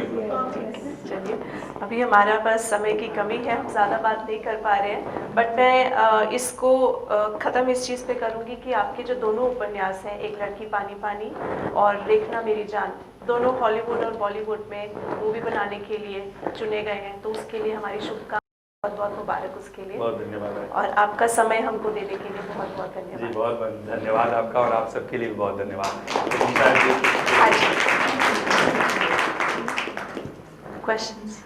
धन्यवाद ज्योतिका, एंड इतना अच्छा कॉन्वर्जेशन। और रत्नेश्वर जी, आपने तो सबको मंत्रमुग्ध कर दिया है। अरे, आपने इतना बड़ा परिचय दे दिया था मेरा। तो मैं अब थोड़ी, इनकी फ़्लाइट है, फ्लाइट टाइम बहुत क्लोज है, तो आई वुड वांट कि आप crisp questions, you can ask him anything, just your name And very short questions. Anybody would want to ask him something? We have 2 mics there. नमस्कार sir, Manoj Kumar. जी sir, जैसे आपने चिंता जाहिर की कि प्रकृति का जो अलार्मिंग सिचुएशन है वो प्रतिदिन हमें मिल रहा है, लेकिन अभी हम देख रहे 2-3 दिन से चला कि भी ऑस्ट्रेलिया के जंगलों में इतनी भयंकर आग लगी, कितने सारे जानवर वहाँ मौत की गर्त में चले गए। फिर भी मनुष्य क्यों नहीं जाग रहा कि भी टेक्नोलॉजी है, सब है और सबको पता है कि भी ये सारी चीज़ें ज़रूरी हैं, फिर भी मनुष्य क्यों इतना सोया हुआ है सर? क्योंकि सुविधाएं हमारे तक पहुंची हुई हैं और हम अपना जो कंफर्ट जोन है उसमें लग रहा है कि हम सब ठीक है, हमारे घर में एसी चल रहा है, हमारे घर में पानी का नल जो है वो चल रहा है और पानी उपलब्ध है। जहाँ जहाँ दिक्कत शुरू हुई है वो सब महाराष्ट्र में ही, जहाँ जहाँ लोगों को पानी लाने के लिए जाना पड़ रहा है, वो सब इस बात के लिए बेचैन है कि क्या ऐसा करें। तो दरअसल वही होता है ना कि जब तक आप पर सीधे आता नहीं है तब तक, और ये जो आप जंगल में आग की बात बता रहे हैं, कई जगह तो जानबूझ के लगाए जा रहे हैं, तो वो सब भी कई व्यापारिक और कई दूसरे कारणों से ये सब घटनाएं हो रही हैं। और भारत में हालांकि बहुत अपेक्षाकृत बेहतर स्थिति 1-2-3 साल में हुई है, जब पेड़ बहुत लगाए गए हैं और हम लोग बहुत कोशिश में हैं कि जो कार्बन है उसको कम किया जा सके। तो इसमें भी थोड़ी बहुत कमी आई है, उसके लिए प्रयास भी शुरू हुए हैं, लेकिन ये प्रयास बहुत नाकाफी हैं, क्योंकि मैं पटना से जिस शहर से आ रहा हूँ 2800 पेड़ अभी अभी काटे गए हैं 2-3 साल के अंदर। और वो पेड़ क्यों काटे गए? तो ये जो खूबसूरत फ्लाईओवर और ये जो मेट्रो आप पर चढ़ते हैं ना, बहुत मजा आता है और हम लोग बोलते भी हैं कितना डेवलप कर गया हमारा शहर कि हमने पेड़ खो दिया है जिस पे चिड़िया चहचहाती थी। तो ये जो चहचहाहट सुनना हमने छोड़ रहे हैं और मेट्रो की आवाज ज्यादा अच्छी लगने लगी है, इस सब के लिए हम सब जिम्मेवार हैं। हम दबाव बनाते हैं सरकारों पे कि हमको ये सड़क चाहिए, हमको ये चाहिए। पेड़ के लिए कभी भी हम दबाव नहीं बनाते, बाकी चीजों के लिए तो दबाव बनाते हैं कि हमारे यहाँ सड़क नहीं बनी, हम कितना हल्ला करते हैं, अखबारों में निकलता है कि इस गांव में अभी भी सड़क नहीं है, फलाना है, लेकिन ये नहीं करते कि एक आदमी के लिए कितने पेड़ की जरूरत है और हम उतने पेड़ लगा पा रहे हैं कि नहीं। इसके लिए हम सरकारों पर कभी दबाव नहीं बनाते। तो सरकार कुछ कर देगी, हम बैठे रहेंगे, ऐसे नहीं होता। हमको आगे बढ़ना होगा, हमको प्रयास करना होगा अपने लिए। मैंने तो इसमें सॉल्यूशंस भी दिए हैं। हर गांव का अपना तालाब होना चाहिए, हर खेत का अपना तालाब, अपना पानी रिसोर्स होना चाहिए कि वो बारिश का पानी और दूसरे पानी, नदियों का पानी 83% बह जाता है, सिर्फ 87% बह जाता है, सिर्फ 13% हम नदियों का पानी इस्तेमाल करते हैं। तो ये जो 87% बढ़ता है, अगर उसका 5-6% हम और खींच पाएं, नदियों के पानी को कहीं रोक पाएं, कहीं जमा कर पाएं, तो उसका भी बड़ा फायदा हो सकता है। उसके लिए भी हम लोग बहुत कुछ सोच सकते हैं। तो बहुत सारी चीजें हैं, ये डिस्कशन में सिर्फ नहीं होगा, इसके लिए सीधे कूदना होगा, प्रयास करना होगा। जी सर, धन्यवाद। मैं भी गांव से ही जुड़ा हूं सर, जैसे तालाब की जिक्र किया, ये सब हैं, लेकिन सर फिर जैसे आपने कहा व्यक्ति की बात है, सरकारें हैं, लेकिन सरकार ही खुद कहती है सबका साथ सबका विकास। तो सर सरकार मोटिवेट करती है या व्यक्ति मोटिवेट करते हैं उसके लिए सर? व्यक्ति, सरकार बनती किससे है? नेहरू जी से पूछा कि भारत कौन है? भारत के लोगों से बना हुआ भारत है, जो भारत के लोग हैं वही भारत है। तो वो आप ही से सरकार है। तो आप जैसा चाहते हैं सरकार वैसा करती है, आप जो नहीं चाहेंगे सरकार वैसा नहीं कर पाएगी कभी भी। हम चाहते ही नहीं है दरअसल। हम तो अपार्टमेंट, कहीं अभी नागपुर में भी कई ऐसे झील थे जिसको भर दिया गया और हमने कभी उसका विरोध नहीं किया, या हम चाहते हैं कि बन जाए कोई चीज। तो आज पटना में भी जो बन रहा है, कुछ लोगों ने प्रोटेक्ट किया। कितने लोग थे वो? 150, 150 लाखों की आबादी में बस 150 लोगों के प्रोटेक्शन से होगा। तो वो चीज है, हम अभी भी खड़े नहीं हुए हैं मूलतः। सरकारें अपने स्तर पर काम कर रही हैं, लेकिन सरकारों के काम करने मात्र से कुछ नहीं होगा, हमको खड़े होना होगा। हम अभी भी, जैसे यहाँ पे शीशे का ग्लास वगैरह इस्तेमाल होना शुरू हो गया है, अभी भी हम लोगों ने प्लास्टिक के बॉटल्स कम नहीं किए हैं। हम अपने घरों में इस्तेमाल करते हैं, होटल के कमरों में भी इस्तेमाल होता है, हर जगह।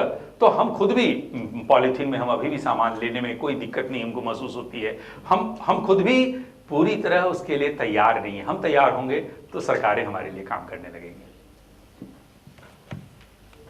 सर, दीप्ति कुशवाहा, दैनिक भास्कर। पहले तो आपको बहुत बहुत धन्यवाद। आज आप प्रगति मैदान में हो सकते थे परंतु आप यहाँ हमारे बीच हैं। जी धन्यवाद। मेरी क्वेरी आपसे लेखन से संबंधित है। रेखना मेरी जान और एक लड़की पानी पानी दोनों ही पर्यावरण से संबंधित लगभग गंभीर विषय हैं, कहना चाहिए तकनीकी विषय हैं। इनको सेंट्रल थीम लेते हुए आपने फिक्शन ही क्यों चुना? ये मेरा पहला प्रश्न। आपको लगता है कि पाठक फिक्शन पसंद करता है क्या?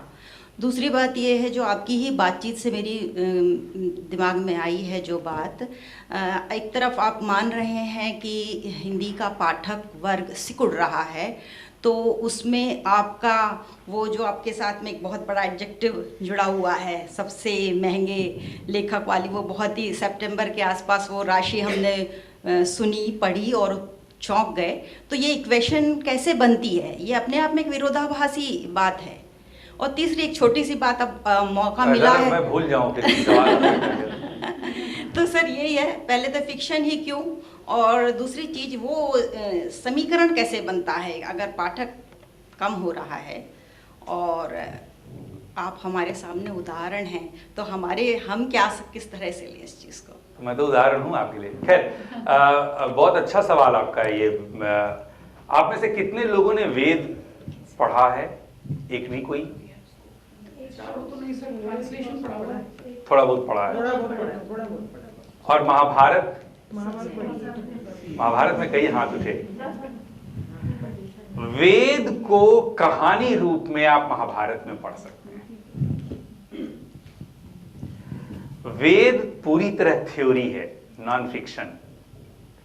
उसमें थोड़ा बहुत किस्सों जैसा थोड़ा बहुत इस्तेमाल हुआ है, लेकिन कहानी जैसा कुछ नहीं चलता कि ये कहानी चल रही है। वो पूरा टुकड़ों में है। सारे मंत्र आपके जितने भी हैं, महामृत्युंजय से लेकर के गायत्री मंत्र से लेकर सब वेद से आए हैं। तो वेदों में जो गांधीर्य है नॉन फिक्शन वाला, वही जब बात पूरी महाभारत में उतर कर आती है कहानी रूप में, तो ग्राह्य हो जाती है कहानी रूप में। बनारस में आपके इसमें एक जवाब मैं ये भी दे दूं, पता नहीं आप लोगों को कितना पता है, बनारस में रामनामी खिलाई जाती है मछलियों को। आप में से कितने लोग जानते हैं मुझे नहीं मालूम। अब रामनामी क्या होता है ये जान लीजिए। वहां जाइएगा गंगा किनारे तो बोलिएगा कि मुझे रामनामी खिलानी है मछलियों को, तो वो आपके सामने कुछ चीजें देगा। उसमें क्या होता है कि 1008 या 808 या कुछ ऐसा खाना बना रहता है और कागज में और छेद छेद किया रहता है। उस पर आप राम का नाम लिख लें खुद से और फाड़ फाड़ के वो टुकड़े निकाल लें, तो वो 108 होगा, 1008 होगा, इस तरह से। और वो साथ में आटा गूथा हुआ आटे की लेई देता है, जिसमें आप उसमें डाल दे छुपाकर राम का नाम जो है आटे की लेई में, और वो 1001 या 1008 या 808 जो भी उसकी संख्या हो, वो ले जाके आप एक एक देते हैं, मछलियां उस सबको खाती जाती हैं। यानी राम नाम पचाना इतना आसान नहीं है। तो आटे की लेई में छुपाकर, जिससे आकर्षित, जैसे लेमन जूस से बच्चे आकर्षित होते हैं चॉकलेट से आपकी तरफ, ठीक उसी तरह कहानी है जो लपेट कर उस सारे विचार, वे सारे थॉट्स आप तक पहुंचाए जाते हैं, जिससे कि आप ग्रहण कर पाएं उसको। इसलिए कहानी जो है वो जरूरी है, कहानी के रूप में बात करना बेहतर है, जिससे कि हम पाठकों को ज़्यादा से ज़्यादा अपनी बात पहुंचा पाएं जो हम पहुंचाना चाहते हैं। ये है। दूसरा, राशि की बात जहां तक है, तो अभी तक तो मैं ही हूं उस मामले में, लेकिन स्थितियां ऐसे ही धीरे धीरे बदलती हैं। और पैसे का जहां तक सवाल है, लिखने और पैसे में हो सकता है कि ये ग्लोबल वार्मिंग ऐसा विषय था और प्रकाशक को लग गया कि इस पे बड़ी संख्या में किताब बिक सकती है। जब अंग्रेजी का अनुवाद बिक सकता है लाखों की संख्या में, तो कोई हिंदी किताब क्यों नहीं बिक सकती? और हिंदी की किताबें नहीं बिकती हैं, इसके लिए प्रकाशक जिम्मेवार होते हैं कि वो किस तरह से पहुंचा पाते हैं उसको, ये उन पर डिपेंड करता है। तो अब ऐसे मुश्किलें आई हैं। आज हमारे बच्चे अंग्रेजी स्कूल में पढ़ते हैं, हिंदी या मराठी या इस तरह के क्षेत्रीय भाषाओं में कम पढ़ते हैं, या उनका ओवरऑल लैंग्वेज वो नहीं होता है। तो ये मुश्किलें आई हैं हिंदी के लिए, इसमें कोई शक नहीं है। मैं हिंदी का लेखक हूँ, मेरा बेटा इंग्लिश मीडियम से पढ़ा है, तो ये तो दिक्कत है।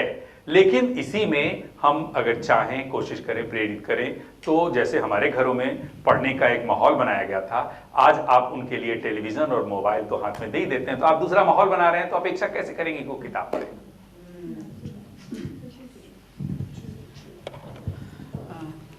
गुड इवनिंग सर, मेरा नाम है फरहत। सर कॉन्ग्रेचुलेशंस पहले तो, आपका आज का सेशन बहुत ही, इट वाज रियली नाइस। मैं थोड़ी हिंदी में कम साफ हूँ। नहीं, कोई बात नहीं, आप कुछ भी बोलिएगा मैं समझूंगा, टूटी फूटी में भी बोलिएगा तो समझूंगा। हाँ, तो थोड़ा लैंग्वेज पे ना जाएं। सर मेरा एक सवाल, पहला बहुत क्यूरियस हूँ मैं, जब से नागपुर की मेंशन हुई है इसमें और ख़ासकर सेमिनरी हिल्स की मेंशन हुई है, तो आपकी जो किरदार हैं, क्योंकि मैं भी नागपुर की हूँ बिल्कुल, और यहीं बॉर्न ब्रॉट अप, पढ़ी लिखी, और सेमिनरी हिल्स से ही पढ़ी हुई हूँ, वहीं की एक कॉलेज की हूँ, अच्छा, छात्रा हूँ। तो मैं जानना चाहता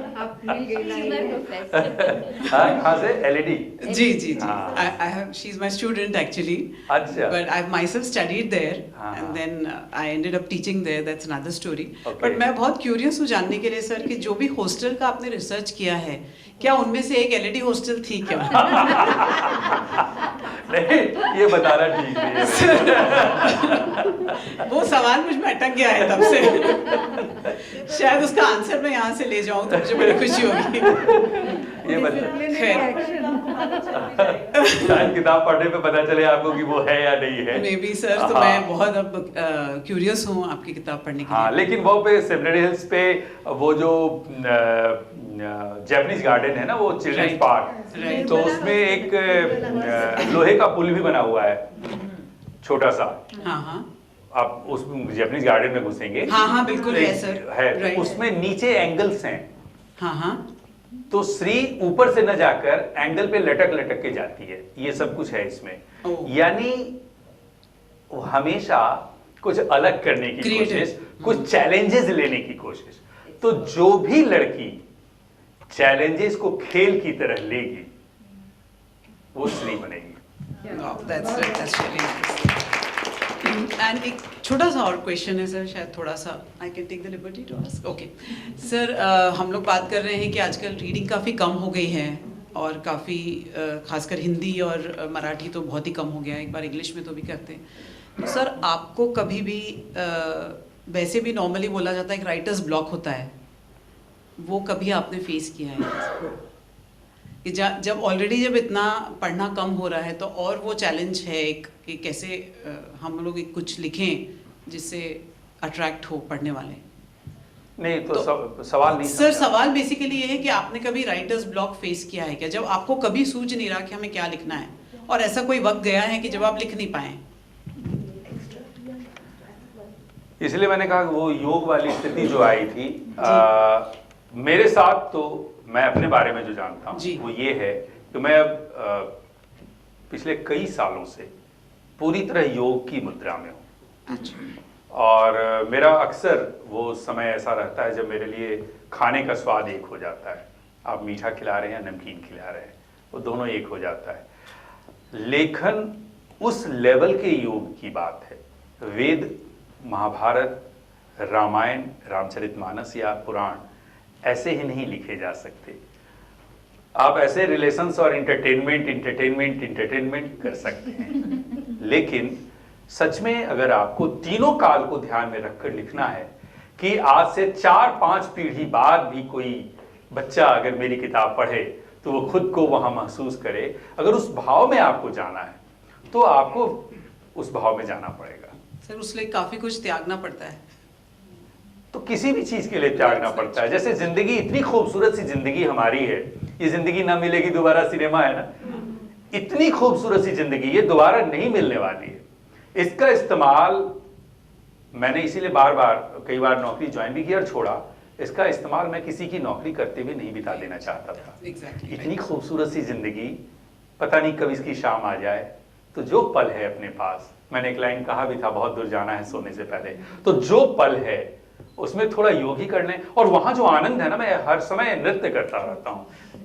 इतना आनंद होता है कि किसी भी दुनियावी चीज में वो आनंद नहीं है। तो इसलिए जब आप वो आनंद महसूस करने लगते हैं, खेल में भी जैसे तेंदुलकर ऐसे ही नहीं हो जाता, जब उसमें आनंद वो महसूस करने लगता है, जब वो योग की स्थिति में पहुंच जाता है, तब वो इसके एक्सट्रीम में पहुंचने लगता है। तो वही चीज है किसी भी चीज में, आप अध्यापन में अगर हैं, अध्यापन में भी अगर योग वाली स्थिति में आप पहुंच जाएं, तो फिर आपका एक अलग ही आप तरह से विद्यार्थियों के बीच होंगे और उनको अलग तरह से आप दे रहे होंगे अपनी चीज। Thank you so much sir.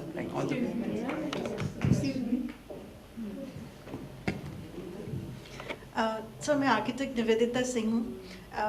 मैं भी बिहार से बिलोंग करती हूँ। अच्छा। जैसे हमने वहाँ पे हिंदी पढ़ी है, उसका चीज़ों को दर्शाने का तरीका ही अलग होता है। कोई भी पंक्ति रहती है तो बोलने का तरीका अलग है। तो जब आप लिख रहे हैं और आप जब थ्रू आउट वर्ल्ड में ट्रैवल कर रहे हैं, दूसरे लोगों से इंटरेक्ट कर रहे हैं, तो ये चीज़ का डिफरेंस आपके सामने कभी आता है क्या? और उस चीज़ को फिर कैसे फेस करते हैं? मुझे अभी बात करते हुए आपको ऐसा लग रहा है कि मैं वैसा कुछ कोई टोन वगैरह बोल रहा हूँ? नहीं, मैं उस चीज़ को ऑब्जर्व कर सकती हूँ। मुझे मतलब जैसे बहुत सारे तो मैं बिहारी स्टाइल में बोल रहा हूँ।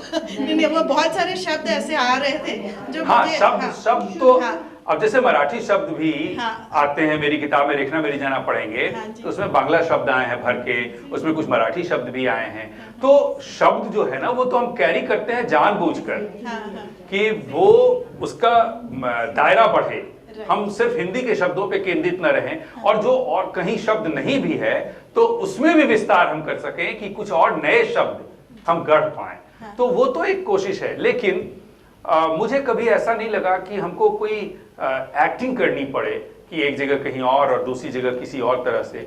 मैं जैसा हूँ वैसा ही हूँ, और जो मैं दिख रहा हूँ आपके सामने मैं वैसा ही हूँ, मतलब हमेशा हूँ। आप ऐसे भी देखेंगे सड़क पे भी चलते हुए तो मैं वैसा ही हूँ। आज आपने यहाँ बिठा दिया है तो फिर भले लग रहा होगा ऐसा, लेकिन मैं बहुत सामान्य आदमी हूँ।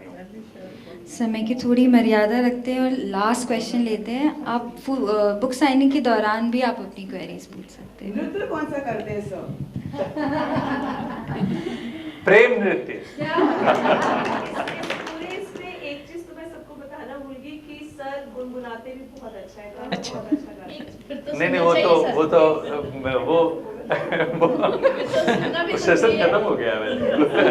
वो सेशन खत्म हो गया के बाद भी सेशन होता है। वो नागपुर मतलब एसएफएस कॉलेज में जब मैं था तब की बात थी, हमारे दोस्त लोग बैठे वो सब इस समय था।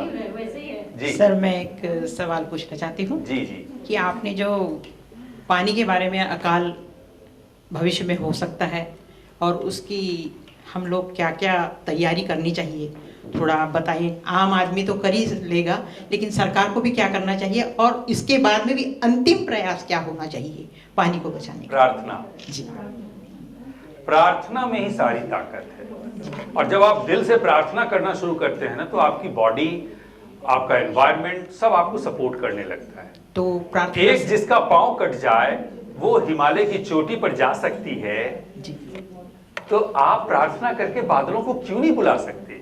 जी मैंने वही तो बात अभी कही कि 70% पानी है आपकी बॉडी में, तो आपके ऊपर चूंकि आपकी प्रार्थना वैसी नहीं है, हम लोग की जो प्रार्थना है, कई बार हम फंसते हैं कहीं तरह।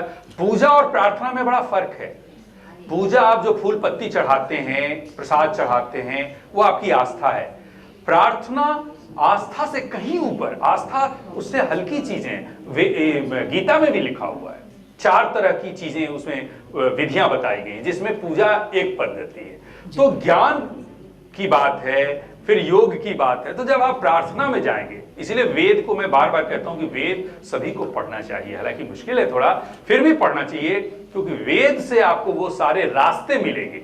मेरी किताब तो आज के संदर्भ में वो रिसर्च के साथ लिखी गई है, इस किताब में मैंने कुछ कोशिश की है, लेकिन वेद में और इवन महाभारत, आज आपके जीवन की कोई भी समस्या हो, महाभारत उठा लें। 11वें चैप्टर के बाद जब युद्ध खत्म हो जाता है, महाभारत मैंने संपूर्ण पढ़ी जब 2 साल लगे मुझे सिर्फ महाभारत पढ़ने में, तो युद्ध जब खत्म होता है तो 12वें चैप्टर से 18वें चैप्टर तक सिर्फ प्रश्नोत्तर है, और आज का सवाल उसमें है, और आज के सवाल का जवाब उसमें लिखा हुआ है। यानी आपकी जिंदगी का सवाल और जवाब दोनों वहां लिखा हुआ है। दरअसल हम पढ़ते नहीं हैं, हम अपने ग्रंथों को नहीं पढ़ते, हम अपने ग्रंथों सिर्फ परंपराओं को देखते हैं। हमारे पूर्वजों ने ये मंदिर बनाए, ये मूर्तियां लगाई और हम ये पूजा कर रहे हैं। हमको कुछ पता नहीं क्यों मूर्ति लगी हुई है, पूर्वजों ने क्यों बनाई उसको। हमारे ग्रंथ नहीं, हम कुछ नहीं जानते अपने बारे में। अगर आप ग्रंथ नहीं पढ़ेंगे तो कैसे जानेंगे कि आपका जो पार है, आप अपेंडिक्स एक होता है ना छोटा सा अपने पेट में जी। जिस समय कच्चा मांस खाते थे लोग और पत्ता खाते थे तो अपेंडिक्स लगभग 6 से 9 इंच तक का लंबा हुआ करता था और उससे एक रस निकलता था जिससे वो कच्चा मांस पकाने में मदद मिलती थी। आज वो छोटा हो गया और नगण्य हो गया, उसका कोई यूज नहीं है क्योंकि हमने कच्चा मांस खाना बंद कर दिया या कच्ची चीजें खानी बंद कर दी। हमने जो मनुष्य का पावर है उसका दरअसल इस्तेमाल बंद कर दिया है, इसलिए वो सारी चीजें भूल गए हैं हम सब कि वैसा भी कुछ था मेरे पास पावर। उड़ान भरने की ताकत हमारे पास है, कुछ भी कर गुजरने की ताकत है, हम करते नहीं हैं और पीढ़ी दर पीढ़ी भूल गए हैं। और जो सीमा हमारे पूर्वजों ने बना दी कि यहाँ जाओगे तो ये हो गए, हम वहीं पे अटके हुए। हमारी चीजें, हमारे पास बहुत सारी चीजें हैं जिसको हमको लेकर आना चाहिए, ग्रंथ पढ़ने चाहिए। बिल्कुल सही कहा आपने सर, बहुत बहुत धन्यवाद आपका। इतना ज्ञान हमें प्राप्त हुआ, इसके लिए हम आपके आभारी हैं। धन्यवाद। धन्यवाद सर। एक लास्ट क्वेश्चन मैं पूछना चाहूंगी कि आप अच्छा, नेक्स्ट क्या कर, आप नेक्स्ट क्या लिख रहे हैं?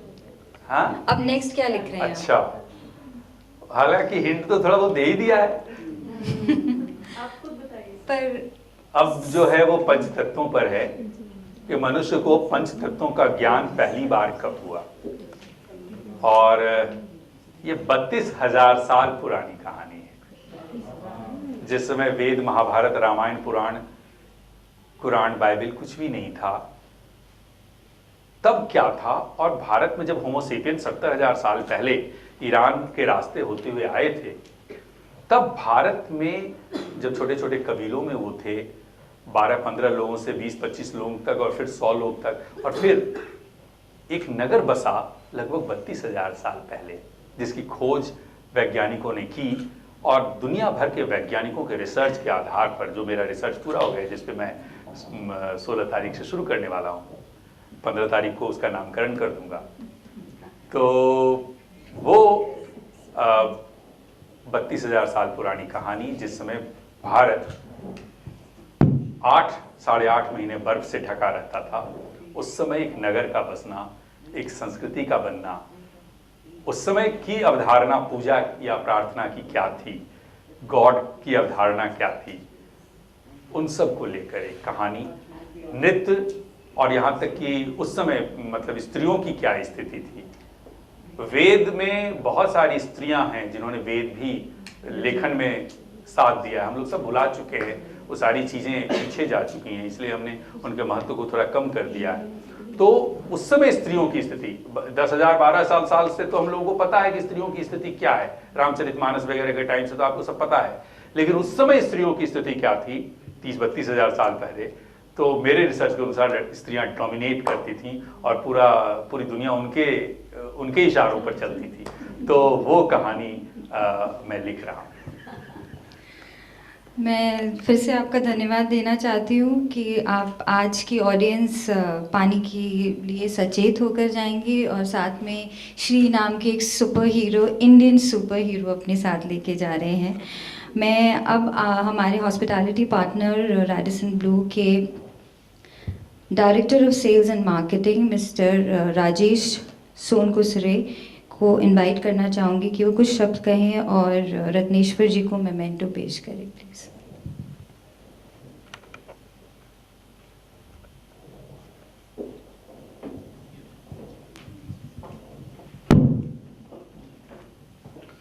Thank you so much.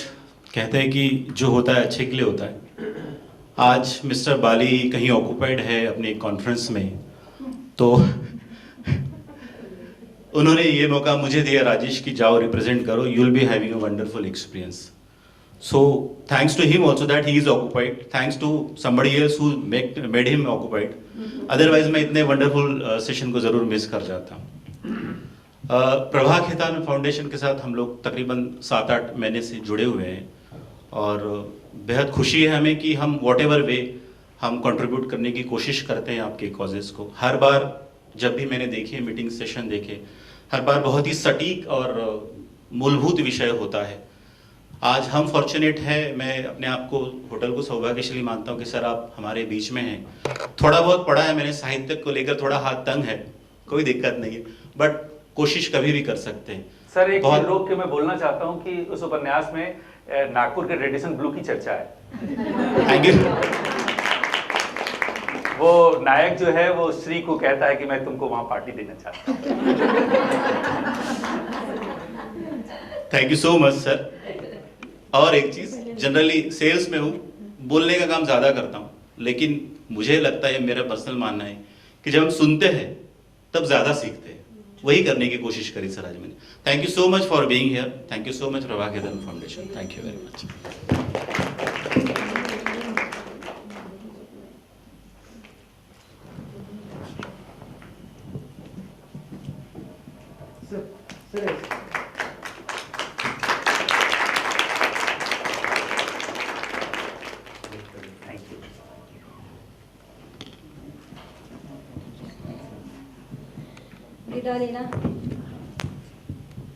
विदा लेना हमेशा मुश्किल होता है और आज तो इम्पॉसिबल लग रहा है, बट अब आप लोग सब बुक साइनिंग के आ सकते हैं।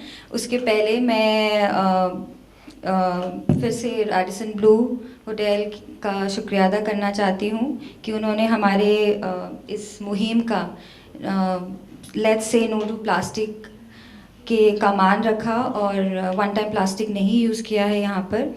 और मैं लोकमत को भी शुक्रिया अदा करना चाहती हूँ जो हमारे मीडिया पार्टनर हैं। और आप सभी अपनी कॉपीज़ ले सकते हैं, पर family 1 copy and limited copies हैं, so if somebody doesn't get it, prior apologies. Please you can proceed for the book signing. Thank you.